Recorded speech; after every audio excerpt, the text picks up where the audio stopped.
According to authorities, the standoff lasted about an hour and a half before the situation was deemed secure. The suspect inside was found deceased, possibly by his own weapon.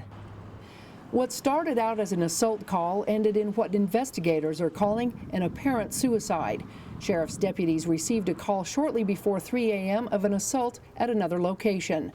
A second call led authorities to this trailer home on the corner of 6th and Front Street. At 5 a.m. this morning, Broward County Sheriff's Office deputies responded to the residents behind me to locate a subject in an assault weapon case. When they went to make contact with the individual, he had discharged a firearm in their direction. Under Sheriff Meehan said no shots were fired by law enforcement. Next-door neighbor and landlord Vivian Wallace said she heard the shots. A few minutes later, I was called by the sheriff's office and asked to be evacuated from my house because there was a shootout going on. I saw bust some windows out and I saw the barrel of the gun. He was shooting at the officers. Crime scene tape was used to keep the public out. Authorities are telling us no one else was hurt during the altercation. The Division of Criminal Investigation is now in charge of the crime scene and are still reviewing evidence. We felt, the Sheriff's Office felt, that it was necessary to have an outside agency come in and investigate the incident, as well as Mickey Nelson is going to take over the coroner duties as well. In Townsend, Melissa Anderson, MTN News. When firefighters arrived on scene, the fire was initially isolated to just the chimney of the home, but the flames soon spread. There was flames coming out the roof, and it was pretty much fully involved at that time. The first alarm fire was called in by neighbors who said they saw black smoke coming from the chimney. I just was coming out of the house to feed the dog, and I looked over and saw some black smoke. They watched it, finally saw a little flame come up, so I ran over across the field, got the neighbor out. He was still in the house.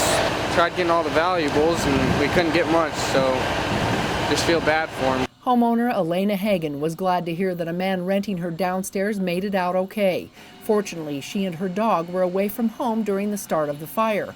Hagen watched helplessly, taking pictures on her cell phone as her home was rapidly consumed. With temperatures reaching nearly 0 degrees, firefighters are having a tough time trying to douse the flames with frozen water. It's just temperatures, water freezing, keeping people warm. It's just a struggle all the way around. You don't want to fire any time, but you definitely don't want this time of year. A mixture of compressed air, foam, and water was used to try and control the blaze. Fire crews used a tower on a fire truck to attack the flames from up above. However, the fire engulfed the interior and worked down into the center of the home. An estimated 25 firefighters were on scene from several volunteer fire departments, rotating water supplies and manpower. We've got tenders, we've got water supplies set up, and we're doing just a tender shuttle to just keep feeding these engines full of water. Right now we believe that it started from a chimney fire, and it's going to probably be 100% loss. Hagen said she has fire insurance, but she's not sure if it will be enough to cover her losses. In Helena, Melissa Anderson, MTN News.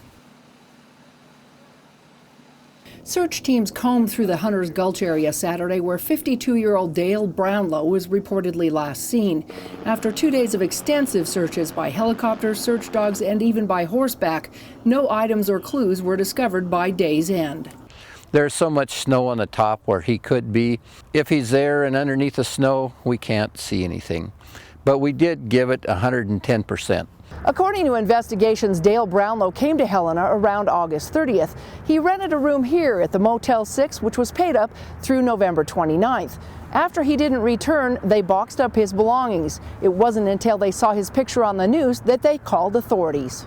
Investigators have collected items from both the motel room and Brownlow's truck, which they had towed to their impound lot to look for more clues. And all of his items that we've found so far are all that of an avid hiker, avid outdoors person.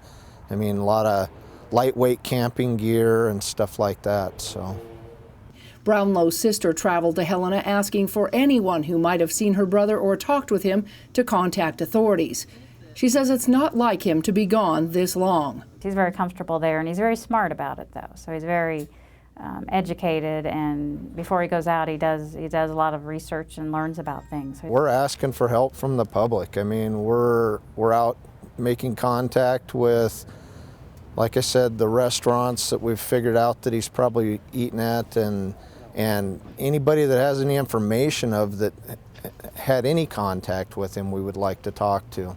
If you could come forward and share that information, because any information at this point would be helpful for us to try and help him. Although authorities haven't deemed Brownlow's disappearance as suspicious, they are calling it a mystery, one that they would like to solve. In Helena, Melissa Anderson, MTN News. With wind chill temperatures that it feels like 30 below, firefighters have been dealing with extreme cold weather problems all day long. Emergency calls on frozen water pipes kept firefighters busy. A sprinkler system alarm at Shopko was among one of the first calls. We've gone on 2 broken sprinkler pipe calls in different businesses today. As the temperature warms up, those pipes that might have frozen during the really cold snap, they're going to start thawing out and they're going to start breaking.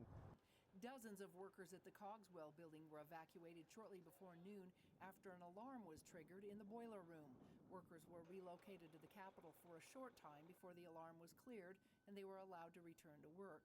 Then just after 3 o'clock, reports of a broken water pipe came in from the Department of Justice building. Plumbers were also inundated with calls about frozen or broken pipes. We have a lot of water services that are frozen. We've had a lot of mobile homes that are frozen completely. Big Sky Plumbing received more than 80 calls over the weekend, causing major overtime. Dolores Hart had to give them a call after she was out of water. Did you wake up this morning and not have any water, or has it been a while? Oh, I didn't have any water yesterday either. We suggest you just turn the line on in a real small dribble just to keep that water moving. While some of the problems are solved by simply thawing out the pipes, others, like the one at this home, must be repaired. In Helena, Melissa Anderson, MTN News. Imagine being sound asleep in your home and then at 2:30 in the morning you hear a loud bang, only to wake up to a driver that's just smashed through your living room. That's exactly what happened to Shirley Miller. It was a great big bang and felt like the earth was moving, earthquake, and I came out here and everything was off my walls and shattered. The table was tipped over, the couch was over, TV was across the room, and there was a truck sitting in my living room.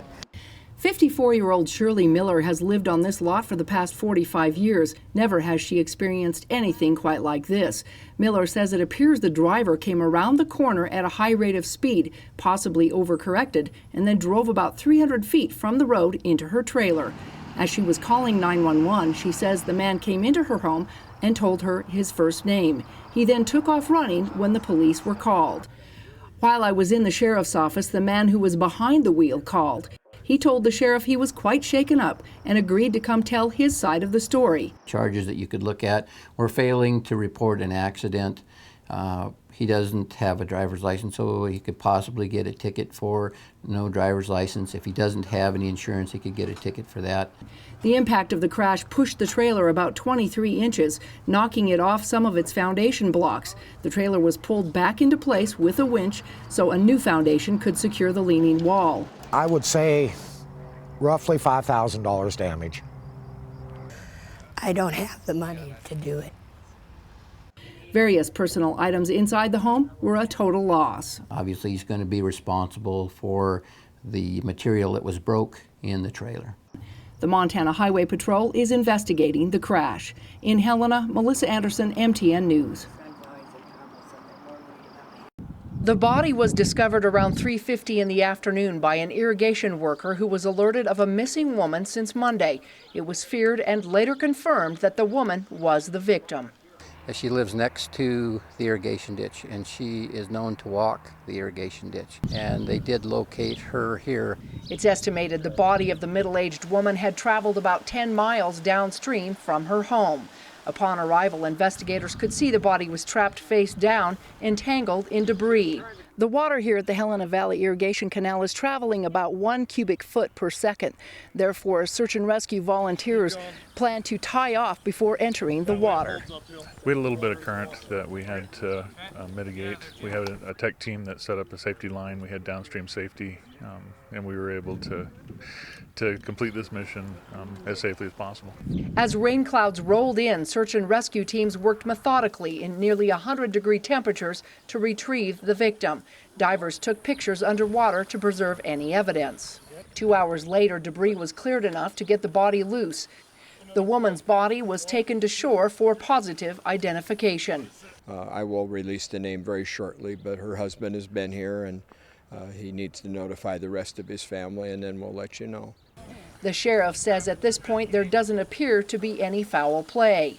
There appeared to be nothing that alarmed us, but we'll continue as we go. But if there's an autopsy, it will be tomorrow. In the Helena Valley, Melissa Anderson, MTN News.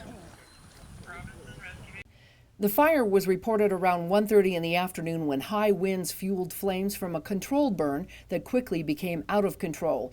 These pictures were taken by one of the first persons on the scene of the fire that just happened to be taking a refresher course for wildland fire training across the street. When we saw the smoke and went over to the house and worked on trying to put it out a little bit till the sheriff arrived and the volunteers arrived. And Basin's volunteer fire department quickly called out reinforcements from all directions as flames spread east along the interstate. A passerby captured video with a cell phone.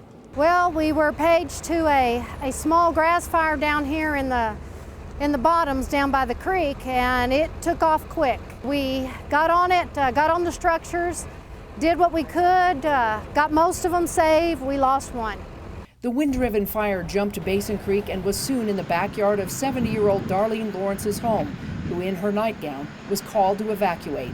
She made it out with her pets and some borrowed clothing. I said, no, it's across the street. She said, no, it's behind your house. Get the hell out of there. Located within just feet from Darlene's home is her daughter Sonia's trailer home, which was also scorched by flames and heavy smoke and threatened by nearby propane tanks. The old Basin VFW, which is now a quilting shop, was also licked by the hot flames as the fire rushed by. This is the biggest disaster Basin has had in many years. In all, a boat, a snowmobile, a shed, and 3 buildings were struck by flames. While no one was injured during the crisis, the loss is devastating to those who unexpectedly became victims. Darlene, who was among friends and family, says she is thankful for her life, yet heartbroken for the many years of memories that are now nothing but ashes. My house is totally gone. Everything, my pictures, everything. In Basin, Melissa Anderson, MTN News.